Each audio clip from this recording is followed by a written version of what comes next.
କିଛି ଲୋକ ତ ଏତେ କମଜୋର ହୋଇଥାନ୍ତି କି ଯେତେବେଳେ ରାଗ ଆସିବା କଥା ସେ କାନ୍ଦି ପକାନ୍ତି। ବୟସରେ ଛୋଟ ହେଉଥାଉ କି ବଡ଼, ବାସ୍ତବରେ ସିଏ ହିଁ ବଡ଼ ହୋଇଥାଏ ଯାହା ହୃଦୟରେ ସମସ୍ତଙ୍କ ପାଇଁ ସମାନ ସ୍ନେହ, ପ୍ରେମ ଆଉ ସମ୍ମାନ ଥାଏ। ଇଜ୍ଜତ କେବେ କୌଣସି ମଣିଷର ହୋଇନଥାଏ। ପ୍ରକୃତରେ ଇଜ୍ଜତ କେବଳ ଆବଶ୍ୟକତାର ହୋଇଥାଏ। ଆବଶ୍ୟକତା ଶେଷ, ତେବେ ଇଜ୍ଜତ ବି ଶେଷ। ସ୍ୱପ୍ନ ଦେଖିବାଟା ଭୁଲ ନୁହେଁ, କିନ୍ତୁ ସ୍ୱପ୍ନକୁ ଭାଗ୍ୟ ହାତରେ ଛାଡ଼ିଦେବା ନିଶ୍ଚିତ ଭୁଲ ହିଁ ହୋଇଥାଏ। ବେଳେବେଳେ କେହି ନିଜ ଲୋକ ହିଁ ଜଣେଇ ଦିଅନ୍ତି କି କେହି ନିଜର ନୁହଁ ବୋଲି।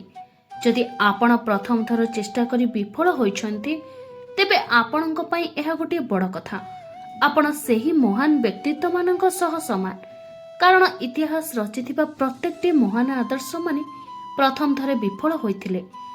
ଏବେ ଯଦି ଆପଣ ତାଙ୍କ ଭଳି ହେବାକୁ ଚାହାନ୍ତି, ତେବେ ଚେଷ୍ଟା କରିବା ନ ଛାଡ଼ି ବାରମ୍ବାର ଜିତିବାକୁ ଚେଷ୍ଟା କର। ପୁଣି ଥରେ ଯଦି ହାରିଯାଅ, ତେବେ ପୁନର୍ବାର ଜିତିବାକୁ ଚେଷ୍ଟା କରନ୍ତୁ। ବାରମ୍ବାର ହାରିବା ଦ୍ୱାରା ମଧ୍ୟ ଆପଣ ଅନେକ ଅଭିଜ୍ଞତା ହାସଲ କରିପାରିବେ, ଯାହା ଭବିଷ୍ୟତରେ ଆଉ କେବେ ହାରିବାକୁ ଦେବ ନାହିଁ। ଗଛରୁ ପଡ଼ୁଥିବା ପତ୍ରକୁ ଦେଖି ଏତିକି ତ ନିଶ୍ଚୟ ବୁଝି ହୋଇଯାଏ, ବୋଝ ପରି ଲାଗିଲେ ନିଜ ଲୋକ ବି ତଳକୁ ପକାଇ ଦିଅନ୍ତି।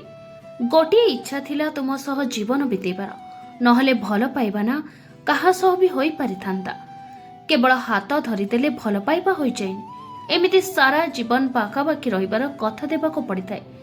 ଯଦି ରାତିରେ କାହା କଥା ବାରମ୍ବାର ମନେ ପଡ଼େ, ତେବେ ବୁଝିଯାଅ କି ତୁମ ଜଣାତରେ ବା ଅଜଣାତରେ ସେ ତୁମ ଦୁର୍ବଳତା ହୋଇସାରିଲାଣି। ଆଉ ଏ ଏକ ଏପରି ଦୁର୍ବଳତା, ନା ରାତିରେ ଶୋଇବାକୁ ଦେବ ନା ଦିନରେ ଆଉ କିଛି କରିବାକୁ ଦେବ। ସମ୍ପର୍କ ଯଦି ହୃଦୟରୁ ଯୋଡ଼ା ଯାଇଥାଏ, ତେବେ ତାହା କେବେ ବି ଭାଙ୍ଗି ନଥାଏ।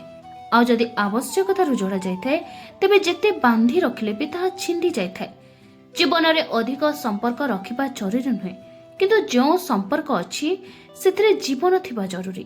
ଭୁଲ ଜୀବନର ଏକ ପୃଷ୍ଠା ପରି, କିନ୍ତୁ ସମ୍ପର୍କ ଏକ ବହି ପରି। ଦରକାର ପଡ଼ିଲେ ଭୁଲର ଏକ ପୃଷ୍ଠା ଚିରି ଦିଅ, କିନ୍ତୁ ଗୋଟିଏ ପୃଷ୍ଠା ପାଇଁ ପୁରା ବହିକୁ ଚିର ନାହିଁ। ସମ୍ପର୍କକୁ ବାନ୍ଧି ରଖିବା ପାଇଁ ବୁଦ୍ଧି ନୁହଁ, ହୃଦୟକୁ ସଫା ରଖିବା ଜରୁରୀ। କୌଣସି ବି ସମ୍ପର୍କ ନିଜ ଇଚ୍ଛାରେ ଯୋଡ଼ି ହୋଇନଥାଏ। ଆପଣଙ୍କୁ କିଏ କୋଉଠି ମିଳିବ, ଏହା କେବଳ ଉପରବାଲା ହିଁ ସ୍ଥିର କରିଥାଏ। ଲୋକମାନେ ଆଇନା ଦେଖିବା ଭୁଲି ଯାଆନ୍ତି।